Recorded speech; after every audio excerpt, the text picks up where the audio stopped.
मगाशी त्यांनी सांगितलं की जो देशाचा जनजाती आयोग आहे, आपल्याला कल्पना आहे की भारतीय संविधानाने आदिवासी समाजांच्या हक्काकरता केलेलं सर्वोच्च व्यासपीठ, सर्वोच्च संस्था म्हणजे अखिल भारतीय जनजाती आयोग आहे।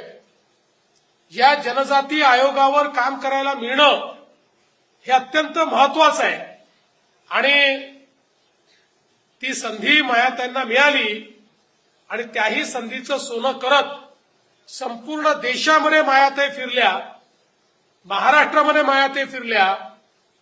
कुठेही आदिवासी समाजाशी संबंधित घटना घडली, अडचण आली, कुठे अन्याय झाला तर त्या ठिकाणी जायचं, सुनावणी लावायची।